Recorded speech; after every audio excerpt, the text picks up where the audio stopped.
más reflexiva, filosófica, dado que estamos en una escuela de filosofía, y por lo tanto compartir una serie de reflexiones que en torno al tema pues me he planteado.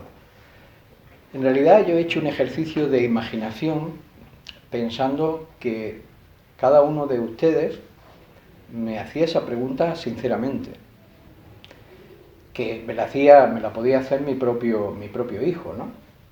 De cómo sé lo que quiero hacer en la vida, cómo encontrar mi lugar, cómo encontrarme a mí mismo, ¿no? Realmente la vida nos ofrece aparentemente muchas posibilidades. Es más, creemos que en los tiempos que corren es cuando más posibilidades cualquier ser humano podría tener, y a lo mejor en cierto sentido es posible, ¿no? Pero nos vamos a dar cuenta de que tenemos muchas limitaciones que a veces nos impiden ver las cosas, nos impiden ver el mundo tal como realmente es, nos impiden vernos a nosotros mismos. Tenemos bastantes tabúes y algunas de estas cosas las vamos a reflexionar. Lo cierto es que ya se sea joven, que parece que es más normal hacerse esa pregunta, ¿no?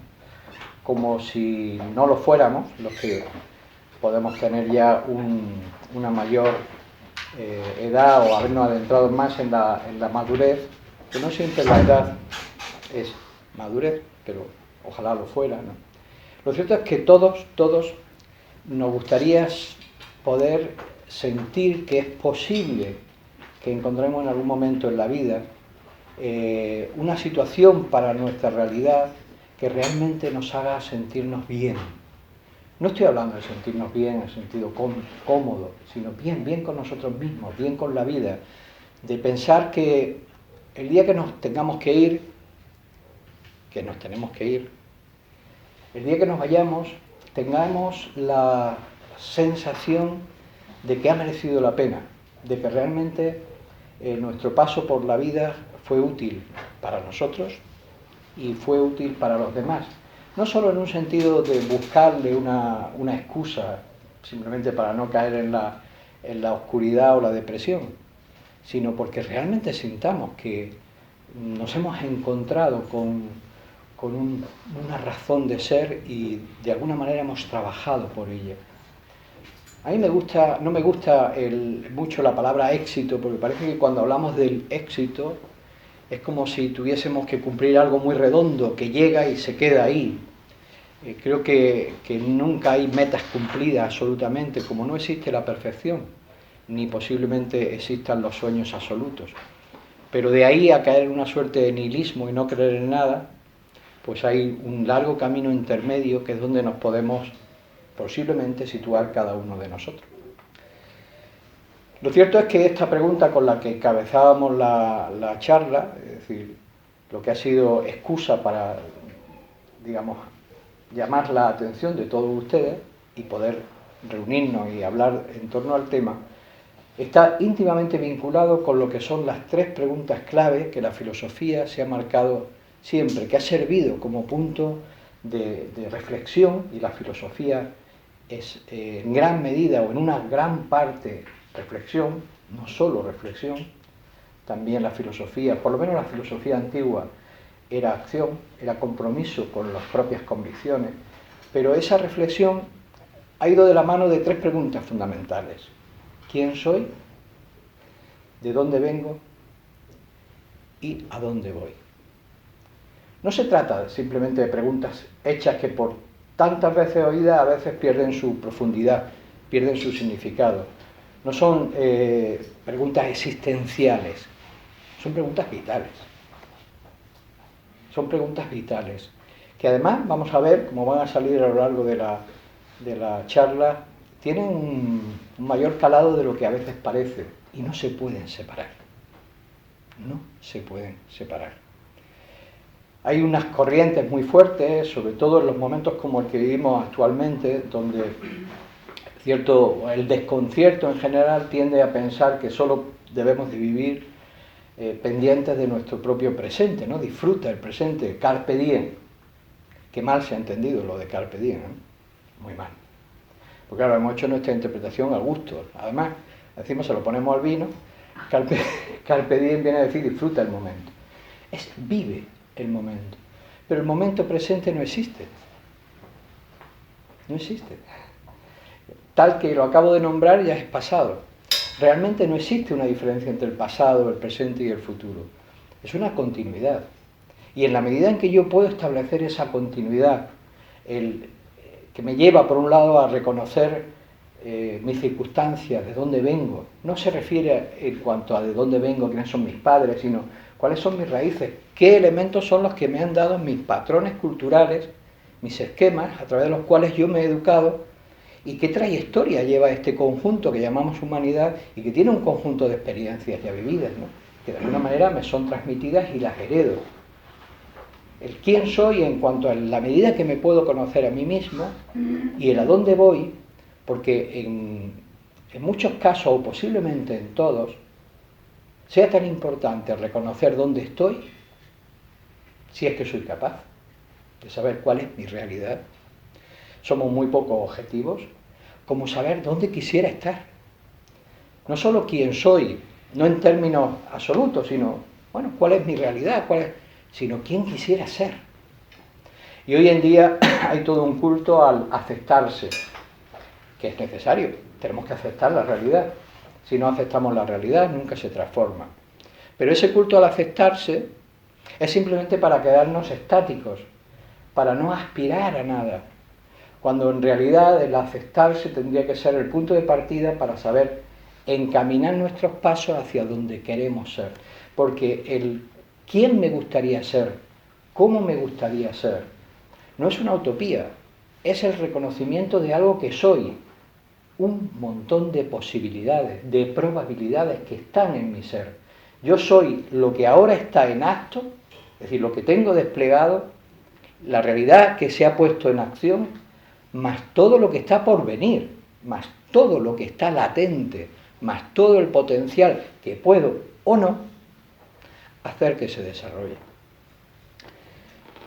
En cualquier caso, para empezar a hablar del tema, me gustaría que nos planteáramos, no a modo teórico, sino cada uno, preguntas que tal vez nos hemos hecho, o no.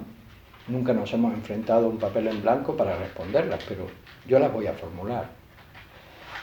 No vendría mal que nos preguntáramos qué creemos que necesitamos para ser felices.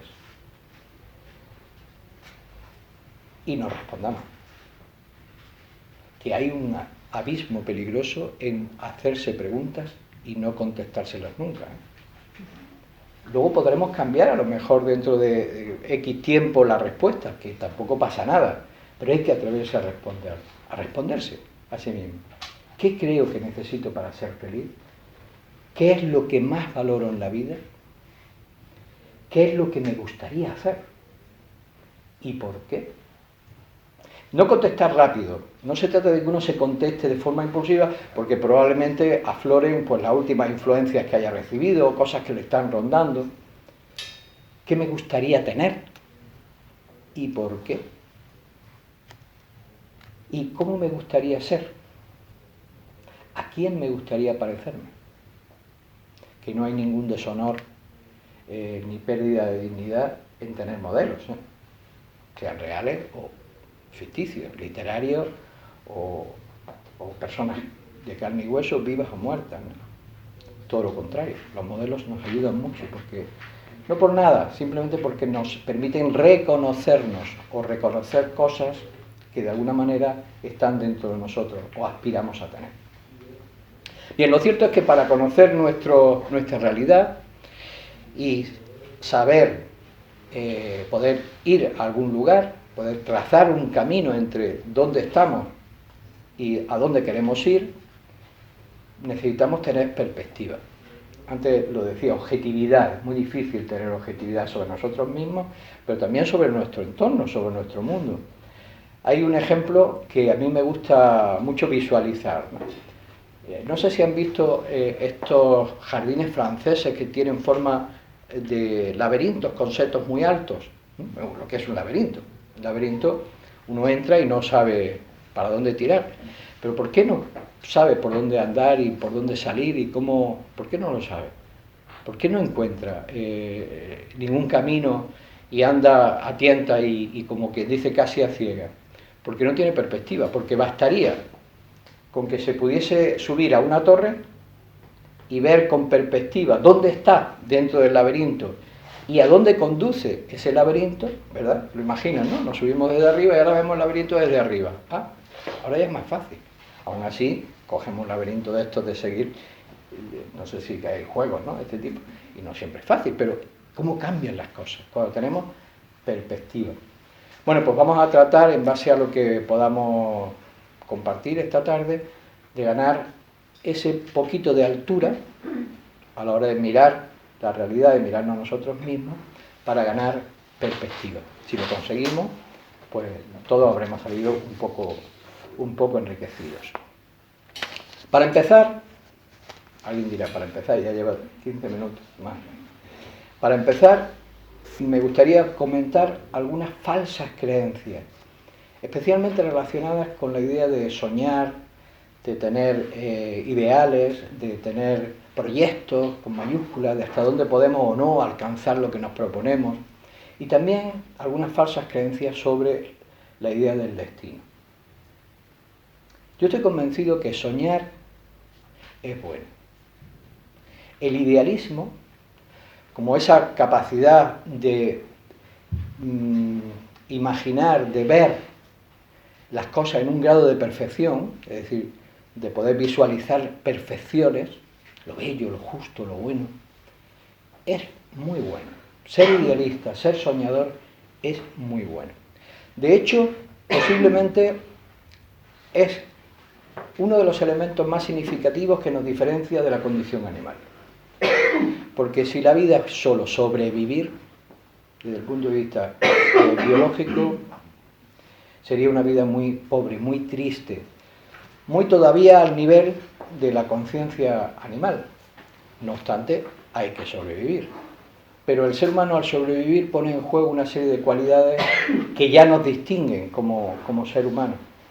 Pero creo que es mucho más importante, o sí nos distingue y nos hace humanos, el ser capaces de concebir cómo podrían ser las cosas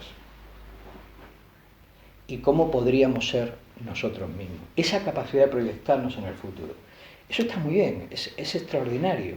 Digo esto porque hay corrientes que hablan de todo lo contrario. Lo que dicen es que es estúpido, las cosas nunca van a cambiar. De hecho, sirve para justificar muchas barbaridades. Porque si yo pregunto, ¿creen de verdad que van a cambiar las cosas a nivel político? Van a decir, siempre ha sido así. Los que mandan se corrompen, los que obedecen, bueno, el pueblo acaba siendo explotado, ¿no? Es un poco la historieta. Hombre, pues, desde el origen de la humanidad, que por cierto no sabemos dónde está, y el mundo actual, pues creo que algo habrá evolucionado la humanidad, algo hemos avanzado, ¿eh? Con muchas tiras y aflojas, muchas idas y venidas, pero de ahí a que no se pueda soñar, no se puedan tener ideales, porque la mayor parte de las conquistas que tenemos hoy en día son gracias a ¿qué? A unos pocos, que no la mayoría, a unos poquitos, que fueron capaces de soñar un mundo mejor. Y con respecto a uno mismo, exactamente igual. Es decir, no es malo soñar. El problema viene cuando somos capaces de elevarnos a ese mundo de sueños, de ideales, de proyectos, pero no somos capaces de poner los pies en la tierra. Es decir, no sabemos reconocer el mundo en el que estamos, la realidad que nos ha tocado vivir, ni tampoco nuestra propia realidad. O bien pensamos que todo es posible con mucha facilidad, de hecho nos han hecho vivir y ansiar que todo lo que queramos conseguir se pueda conseguir rápido. Estamos en la sociedad de la velocidad, ¿verdad? Una sociedad del usar y tirar, además, del esfuerzo desde luego no, porque el esfuerzo es malo.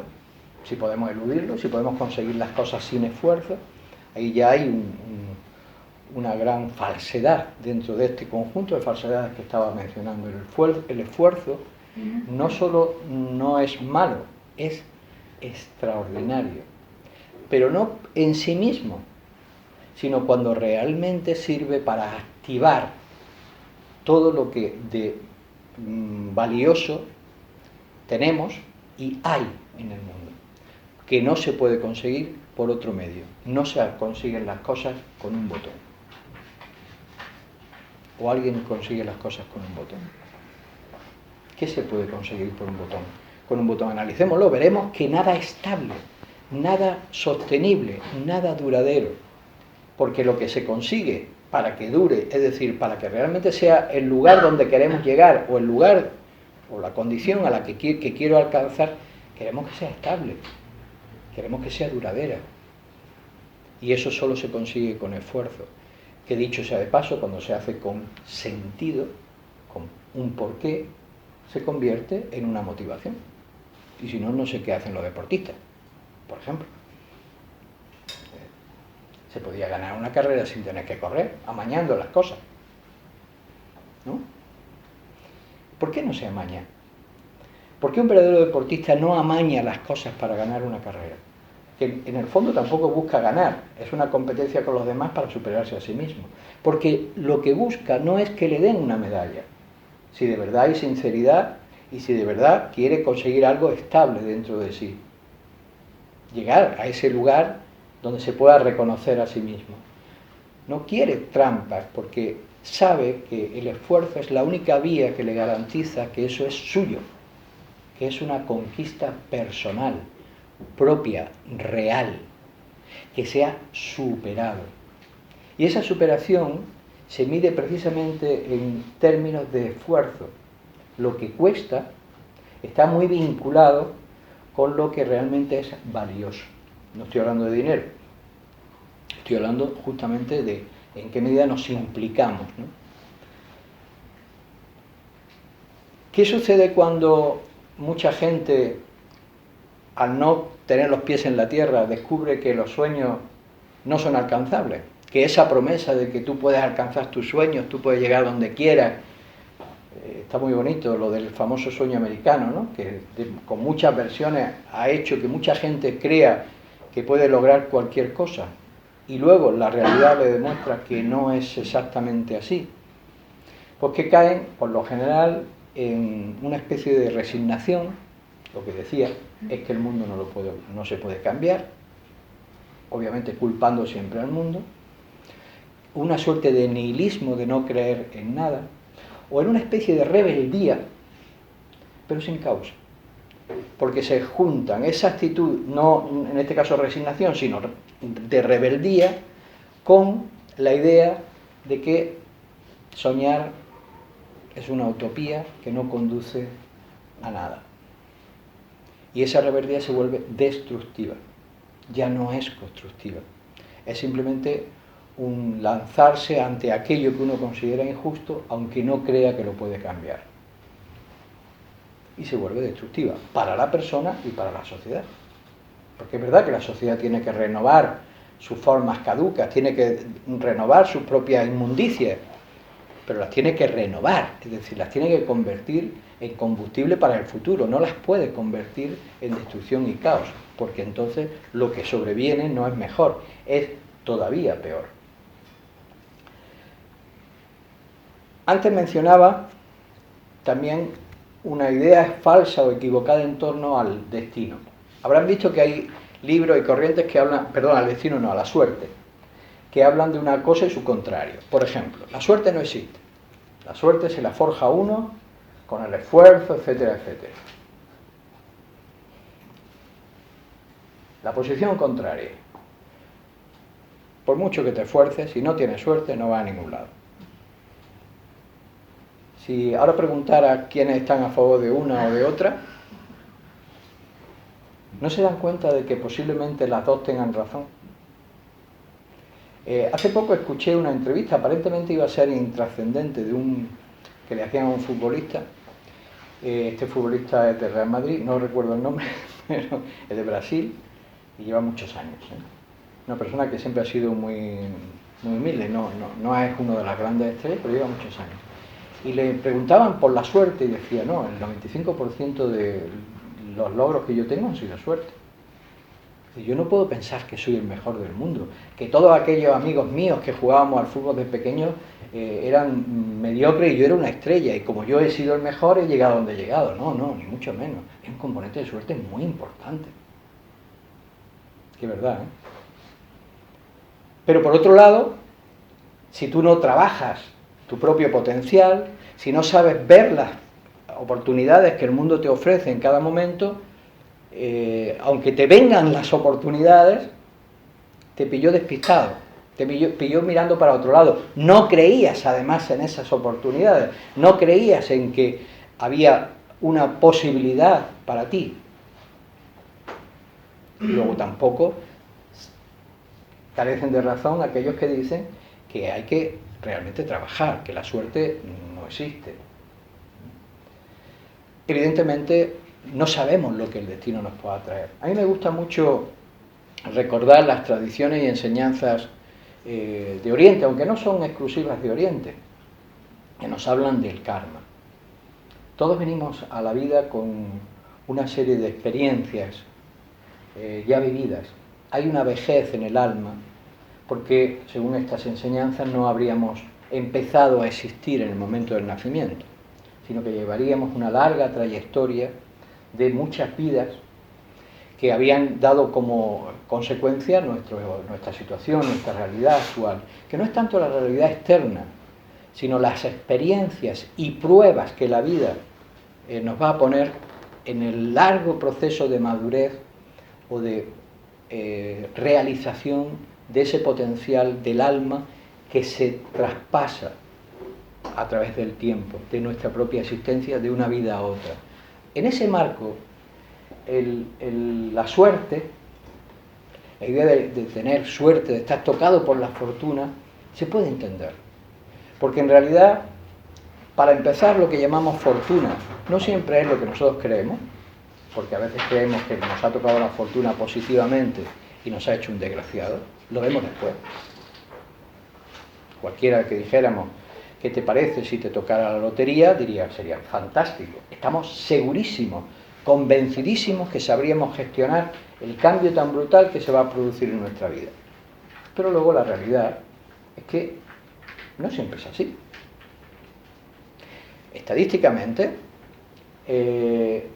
se sabe que a los 3, digo porque se han hecho muchos estudios, este tipo de cosas ahora están todas las universidades haciendo investigaciones para ver, se sabe que el 90 y tantos % de la gente que ha tenido golpes de fortuna, de suerte en su vida, al mes y medio siguen teniendo los mismos problemas que tenían antes de que les tocara. Los mismos problemas dentro, las circunstancias son distintas. Las circunstancias son diferentes, pero la problematización que tienen de la vida, la insatisfacción que tenían de la vida, no cambia. Cambia momentáneamente, para luego volver a instalarse en el mismo nivel donde estaban. ¿Por qué? Porque lo que cambió fue algo externo. No cambió su perspectiva de la vida, su enfoque de la vida. Ellos no cambiaron por dentro. La lotería, es decir, el golpe de fortuna, cambió las circunstancias, cambió las oportunidades. Pero esas circunstancias y esas oportunidades no habían sido forjadas con una conciencia interna, con unas cualidades internas, con un enfoque, una fortaleza, unas virtudes internas. Y luego entonces cambiaron los problemas. En algunos casos hasta se aumentan. Porque una cosa es estar tratando de conseguir dinero y otra cosa es tratar de conseguir que no te lo quiten. Son problemas distintos. Pero la persona que vive problematizada da igual, le cambia el problema y coge otro. Necesita, tiene una tendencia a caer atrapado por un montón de cosas ante las cuales se siente desvalido, se siente incierto, no termina de encontrar qué significado tienen para su vida, ni qué posición debe de tener él ante la vida. Por eso quería romper esa idea de suerte, porque ese componente siempre va a estar en nuestra vida hacia donde vayamos.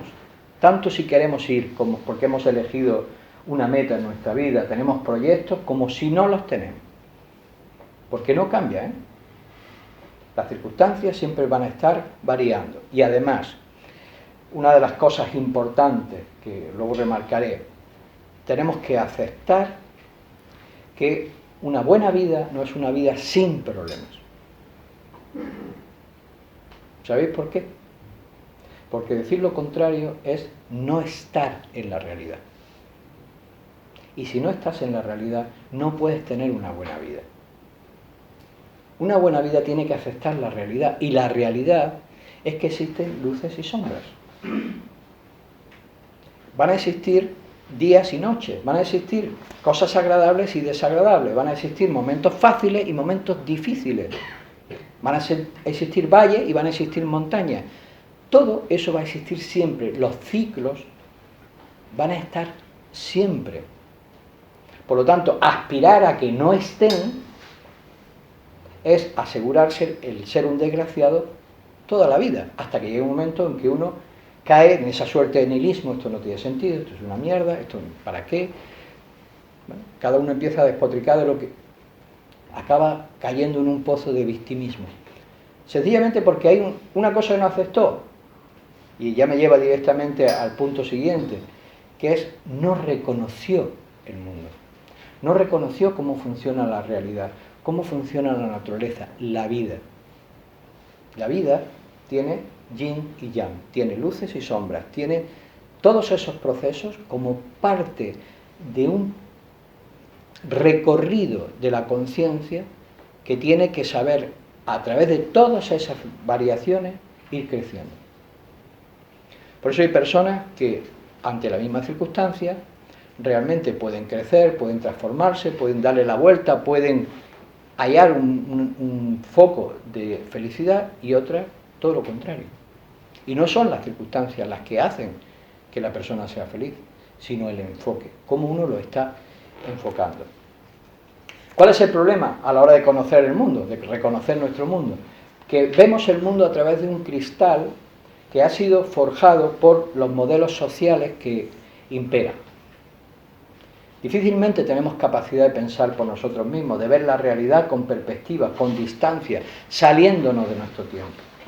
Tendemos a ver las cosas según los valores culturales en los que estamos, que pueden ser muy útiles o que pueden ya no ser útiles, o ser opresivos, o ser visiones, formas de entender la vida, valores que estrechan mucho la perspectiva para conseguir un mínimo de satisfacción, de felicidad, de realización personal.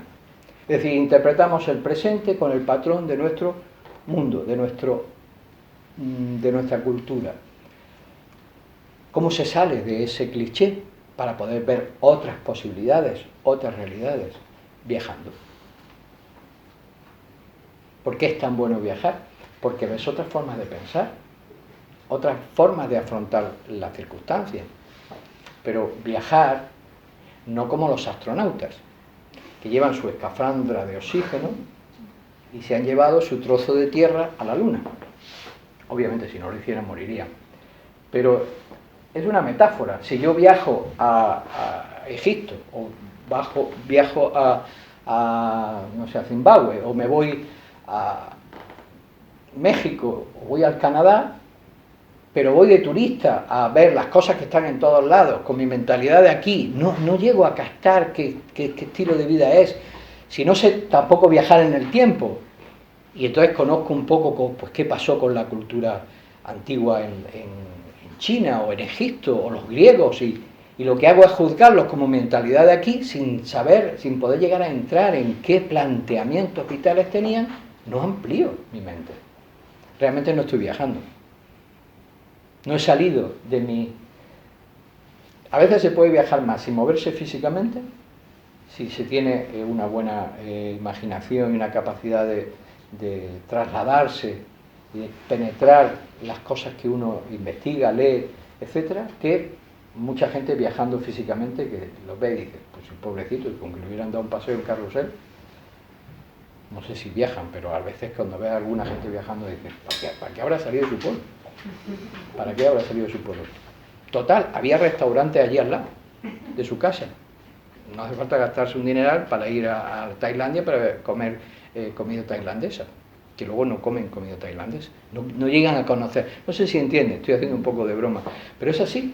No somos capaces de salir de esos clichés en los que estamos. Hay que abrir la imaginación.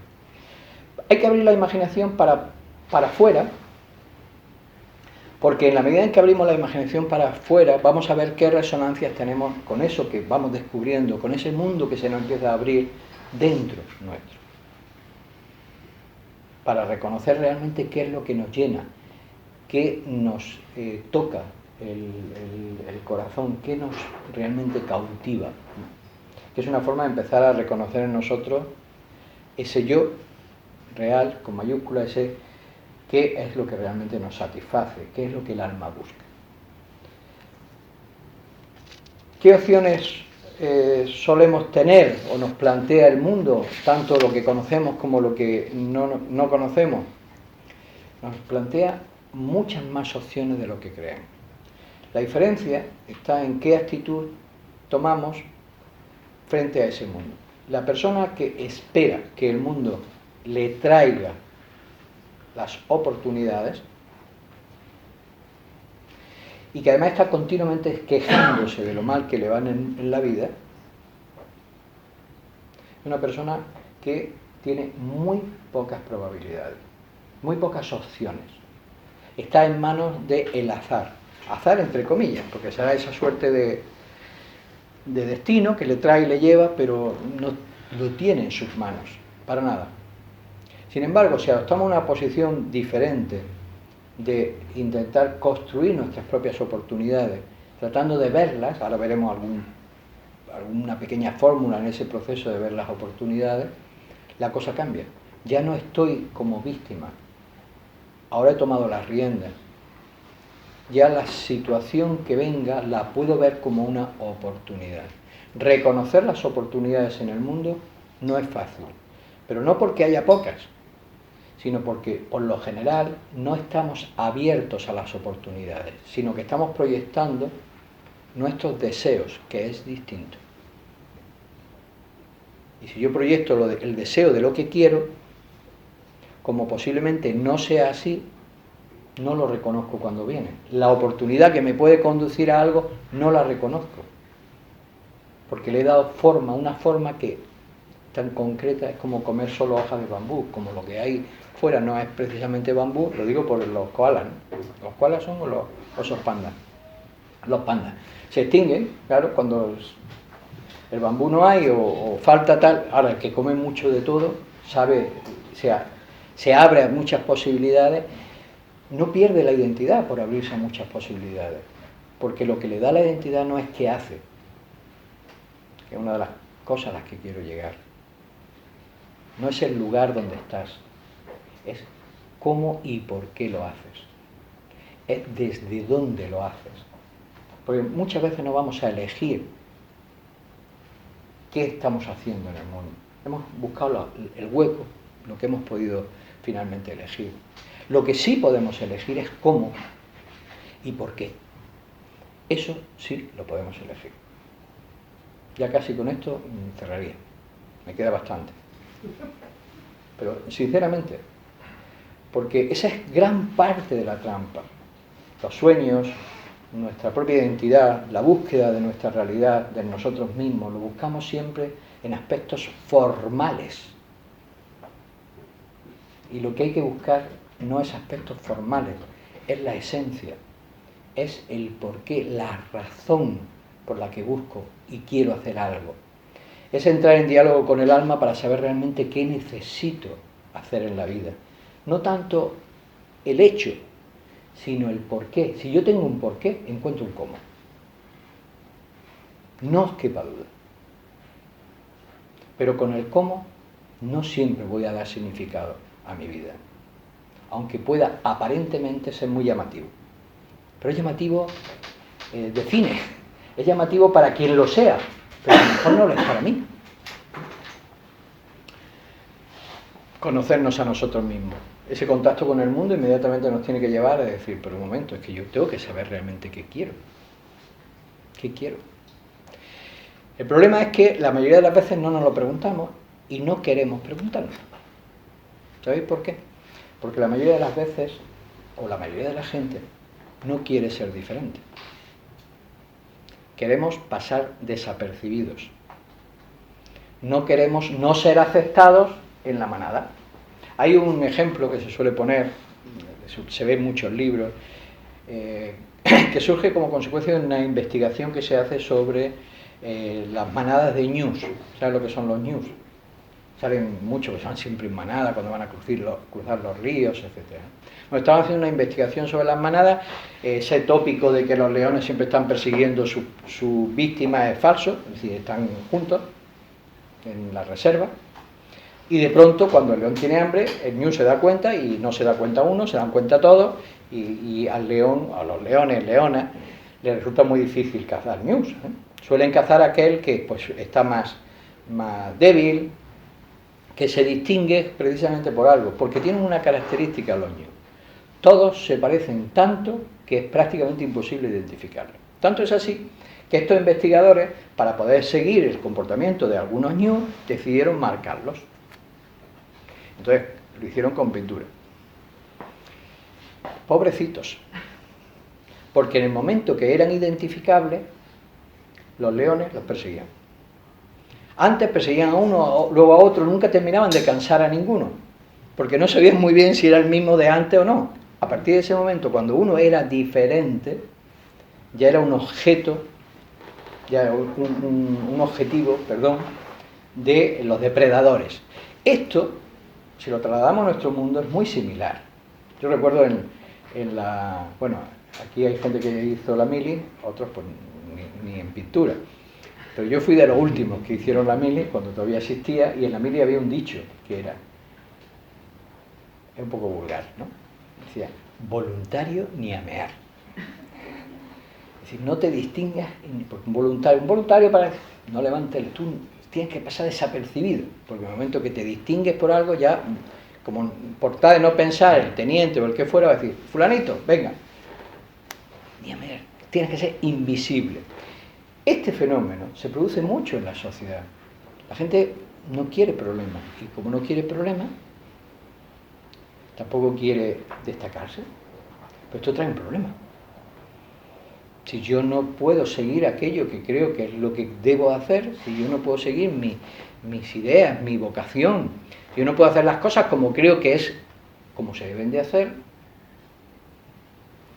voy a ir cayendo cada vez más en una especie de ostracismo, de insatisfacción vital muy grande, muy grande. Y eso es lo que en su conjunto, en la mayoría, suele hacer que en el momento que alguien saca los pies del tiesto, todo el mundo, hay gente que se siente incómodo. Esto tiene también un nombre dentro de los medios de comunicación, de las teorías sobre la comunicación, que es la espiral del silencio, ¿no? Como nadie se atreve a decir lo que piensa si no es políticamente correcto. Aunque hay un montón de gente que no lo piensa, pero nadie lo dice. Nos podríamos preguntar, ¿quién es el que marca lo que es políticamente correcto y lo que no? Porque todo esto, si nos damos cuenta, se presta mucho al manejo de masas, ¿no? Es decir, estamos muy poco acostumbrados a preguntarnos realmente qué quiero, quién soy, realmente qué me satisface en la vida. Y vamos persiguiendo pequeños objetivos, tampoco los grandes objetivos, pero pequeños objetivos que están marcados precisamente por los modelos que la sociedad nos va marcando. Y vamos de una meta a otra pensando que esa secuencia de conseguir, de poder cumplir nuestros deseos, palabras muy del momento, es decir, todo lo que son emociones, deseos, ven que hay una exaltación de lo emocional, todo lo que son emociones, las emociones son importantísimas, tienen su papel, pero también es el elemento más manipulable del ser humano. Cuanto más depende una persona de sus emociones, que son muy volubles, es decir, no somos nuestras emociones, y ahora ahondaré un poquito, más fácil es llevarlo con la zanahoria donde quiera, porque está siempre deseando cosas y le dispara sus deseos. Distinto es cuando razonamos. Pero aún así, no somos nuestras emociones. Nosotros, nuestra naturaleza, se expresa a través de las emociones. Porque si fuéramos nuestras emociones, no seríamos nosotros a través del tiempo. Han cambiado tanto las emociones continuamente, ¿verdad? Son un aspecto, una expresión de nuestro ser, pero no es el ser. Lo mismo que el cuerpo tampoco lo es. El cuerpo ha cambiado. ¿Saben que ni una sola célula cada 7 años se mantiene? ni un solo átomo. Materialmente ha cambiado. Podemos decir, sí, hay una genética, hay una estructura, sí, pero físicamente el cuerpo no somos. Y sin embargo nos reconocemos a través del tiempo. Incluso nuestros pensamientos cambian a lo largo del tiempo. Entonces, ¿dónde está nuestra identidad? Si yo no soy mis pensamientos, si no soy mis emociones, si no soy mi cuerpo, no soy nada, nada real. ¿Y si lo planteamos de otra forma?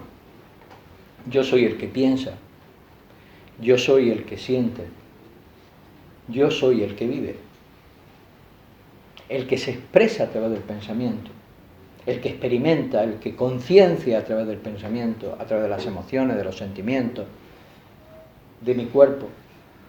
Lo empezaríamos a ver de otra manera.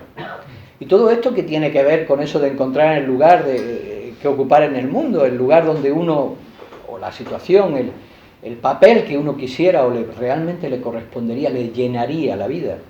Pues porque si nosotros no sabemos quiénes somos, si no reconocemos quiénes somos, posiblemente los impulsos que nos llevan a actuar y a dirigir nuestra vida no estén directamente relacionados con lo que realmente necesita experiencia en la vida. Y estemos quedándonos en impulsos menores. Es decir, de alguna manera, cuando decía yo soy el que piensa, el que siente, el que actúa, estoy planteando la necesidad de que establezcamos un eje como una pirámide, de manera que emerja una conciencia.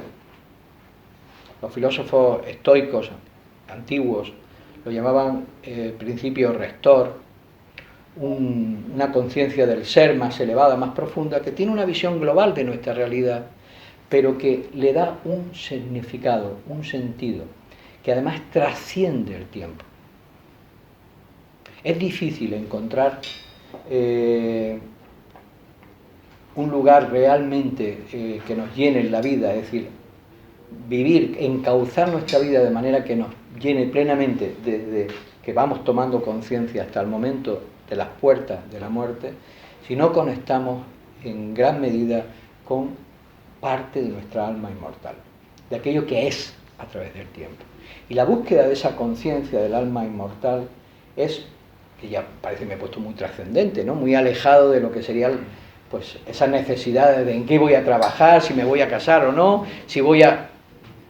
Pues no está tan alejado, porque todas esas circunstancias son eso, circunstancias del ser, es decir, del yo más profundo, que tiene que ubicarse en este mundo, el cual dejará, pero de alguna manera haga lo que haga, encontrar un significado y saber que puede a su vez aportar algo al significado de otro y de otros seres humanos. Como me hacen señas, pero bueno, quedan 10 minutos, es que tiendo a enrollarme. Entonces, tengo mis pepitos grillos que me avisan que queda poco tiempo, por si acaso no he previsto que se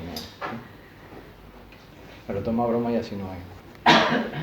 Esa necesidad de entrar en contacto con nuestras señales más profundas para reconocer realmente aquello que permanece a través del tiempo y que busca, que tiene esa necesidad de experiencia profunda en la vida, nos lleva a cómo a lo largo de todo el género humano, de nuestra propia vida también, y la de todos los que podemos conocer, hay diferentes formas, actitudes a la hora de encarar la vida. Antes he mencionado una. Nos podemos preguntar en qué grado nosotros caminamos por la vida esperando, como decía antes, que la vida nos ofrezca, nos traiga las cosas, y estamos siempre juzgando, por lo general quejándonos, sintiéndonos víctimas del destino, de la situación, echando la responsabilidad a la naturaleza, a los políticos, de los males que a mí me acaecen, y en parte los tendrán, son circunstancias, o adoptamos una postura de aprendiz. Son dos posturas muy extremas, pero ciertamente o vamos en una dirección o vamos en la otra. O vamos por la vida como víctimas, siempre lamentándonos de todo y por supuesto no tomando las riendas de nuestra propia vida. Eso sí, sabemos muy bien lo que no queremos. Sabemos muy bien lo que nos molesta, lo que es injusto, sabemos todos los males, los reconocemos. No tenemos solución para ninguno. No sabemos poner soluciones. ¿Por qué? Porque solo estamos en el polo de la víctima. La víctima lo que quiere es no ser víctima. ¿Cuál es la posición, entiendo, más constructiva? La contraria. La de ser aprendiz de la vida, constructor de la propia vida. La de interpretar cada situación como una oportunidad. No me refiero a una oportunidad para el éxito, porque tal vez gran parte del problema de la depresión a la que cae muchísima gente que no consigue sus metas en la vida es precisamente porque busca el éxito fuera. Y el éxito fuera está sometido a muchísimas circunstancias. Sin embargo, cuando tú lo que buscas es metas internas que se miden en las pruebas externas, el éxito es un bastón, son puntos de referencia, son acicates, nada más, pero no es la meta. Porque lo importante no es a dónde vas, sino cómo vas, cómo disfrutas, con qué intensidad vives cada experiencia y en qué medida te enriquece.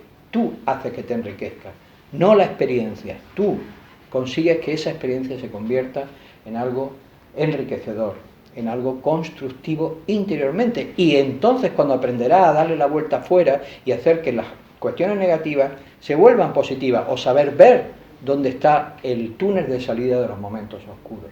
Pero si no los reconoces dentro, no los vas a reconocer fuera. De hecho, no vemos nada fuera que no esté dentro. Así de simple. Lo que no tiene la conciencia del ser humano no lo ve, no lo puede ver fuera de sí. De la misma manera que un perro es incapaz de apreciar una obra musical, no puede apreciarla. ¿Por qué? Pues no tiene dentro el nivel de conciencia para poder captar y elevar sus emociones y sentimientos a donde nos llevan ciertas obras musicales, ¿verdad? Una canción, da igual, no la capta, no puede, no ha desarrollado ese nivel de conciencia. En tanto se desarrolla, se reconoce. Si no se desarrolla, no se reconoce. Luego, si reconocemos un problema, somos capaces de encontrar la solución, pero tenemos que buscarla dentro. Porque si lo vemos, es porque está a nuestra altura, está a nivel de nuestras capacidades. ¿Nos tendremos que esforzar? Sí, pero está al nivel de nuestras capacidades. Y otro de las actitudes es la oposición, el binomio, determinación e indecisión. La mayor parte de las veces nos pasamos la vida indecisos, sin saber qué elegir. Es normal, es decir, un grado de indecisión, de duda, de pregunta, es natural. Tenemos que saber elegir en lo pequeño y en lo grande. Pero cuando no elegimos, por lo general, casi nunca hay un problema. Porque puede ser que el problema es sencillamente no nos atrevemos a comprometernos con nuestras propias decisiones. No tenemos determinación y pasamos toda la vida buscando. Por miedo a equivocarnos. Sin embargo, eso sucede porque no hemos aceptado que el error, que las cosas difíciles, que incluso la oscuridad, forma parte de la vida y de lo que nos puede enriquecer. Tiene su función, forma parte del sentido de la existencia. ¿Cómo qué? Como contraste y como prueba. Es mucho peor no decidirse a elegir un trayecto, un camino, y estar toda la vida mariposeando la propia vida, es decir, sin elegir nada, que elegir y equivocarse. Pues si tú eliges y te equivocas, no hace falta elegir a ciegas. Hace falta un poco de discernimiento y reflexión, pero no pensarlo 5 veces. Confucio decía que pensar 3 veces las cosas ya era una pérdida de tiempo. 2. Una no, 2. Pero ya está. Decídete.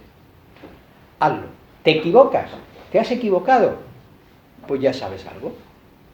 Ya tienes una experiencia, has aprendido, porque si no te equivocas no aprendes, y si no eliges, desperdicias la vida. Se te va, se te esfuma. La vida tiene sentido cuando realmente la coges con tus manos. No te dejas hacer, sino haces. Y hacer implica decisión, determinación. Pero voy a decir más. Realmente, cuando nosotros tomamos una decisión en la vida, cuando nos trazamos una meta, cuando somos capaces de visualizarnos a nosotros mismos en el futuro, habiendo hecho un básico reconocimiento de nuestra realidad, de nuestra posición, de dónde estamos, pero nos determinamos a lograr algo en nosotros mismos, enfrentándonos a las circunstancias que pudieran venir, se produce un fenómeno que casi entra dentro del terreno de lo mágico, y ya con esto entro en las últimas reflexiones más filosóficas. Y es que el mundo se reordena, se reconstruye, porque todo acto de determinación y voluntad es como un ser vivo que entra en el escenario del universo y condiciona al todo. Pero cuando no hay motor interno, cuando no hay ninguna proa puesta en ninguna dirección, cuando no hay metas, cuando no hay voluntad, es simplemente un elemento más en el magma del universo, pero no tiene vida propia, por lo tanto no determina nada. En el momento que aparece un acto de voluntad real, con mayúsculas, esto forma parte de las enseñanzas mistéricas que se manejaban, por ejemplo, en Grecia y en Egipto. Decían que la voluntad mueve montañas. ¿Les suena? La fe. Es una variación posterior. El original egipcio habla de la voluntad mueve montañas. Bueno, si fuese tan fácil, yo quiero, y como quiero, pues ahora yo consigo las cosas. Pues no, obviamente es una tontería. Entre comillas. Una tontería de la perspectiva del yo quiero como un deseo. Aún así, si tú no deseas las cosas, difícilmente empiezas a moverlas, ¿no? Pero un acto de voluntad reordena realmente el cosmos. Sobre todo cuando esa voluntad forma parte de un eje, de haber establecido un centro dentro de uno mismo. No es una voluntad vapuleada. Antes mencionaba esa pirámide interior que sabía dar armonía y unicidad a todas nuestras diferentes naturalezas, o los aspectos de nuestra naturaleza, ¿no? Nuestros pensamientos, sentimientos, acciones, y realmente los unifica. Si conocen el modelo platónico de nous, psique y soma, imagínense un eje que une las tres esferas, ¿no? Cuando eso se produce y realmente tenemos un sentido de la vida, nos hemos dotado de un sentido de la vida, donde cabe toda la realidad, no un sentido de la vida donde quisiéramos que no hubiera cosas, porque están. Cuando hemos sido capaces de aceptar el mundo, cómo funciona y reconocemos sus leyes, cuando se establece ese eje de poder, realmente empieza a gestarse un destino. Cuando digo destino se empiezan a reordenar las cosas de manera diferente para que se pueda realmente producir la razón de ser de nuestra existencia, que es la eclosión de esa flor, de ese alma, de ese potencial que como individuos y como humanidad tenemos. Esa es la razón de ser de la que hablan las filosofías antiguas. Es decir, esto no es una casualidad, esto es un plan evolutivo. Y el ser humano guarda un potencial todavía por desarrollar enorme, pero no es un plan casual, no es un plan circunstancial. Es parte de lo que había en la semilla inicial y que todavía está por desplegar, igual que el universo, igual que un árbol, igual que todo lo que vemos crecer en la naturaleza, que parte de una semilla, pero guarda todo un potencial, y en el caso humano todavía falta muchísimo porque eso se despliegue. Y no estoy hablando de la especie humana, que obviamente la engloba, sino de cada uno de nosotros, de nuestro ser, que llevaría muchísimo tiempo y que deberá continuar muchísimo tiempo hasta que finalmente haga emerger todo ese potencial que esconde. Por lo tanto, es importante para dar significado y con esto ya termino, a la vida para encontrar el lugar donde queremos estar, el lugar en el mundo que de alguna manera pudiéramos imaginar que está reservado para nosotros, es importante entrar en contacto con nuestras aspiraciones del alma. Buscar verdaderamente qué nos conmueve interiormente.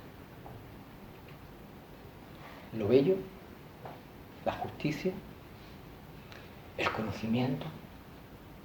Tiene que haber, probablemente todas, si a mí me preguntan todas, pero tiene que haber algo, matices, elementos, que de alguna manera nos dicen, yo en esta vida tengo que declinarme en esta dirección.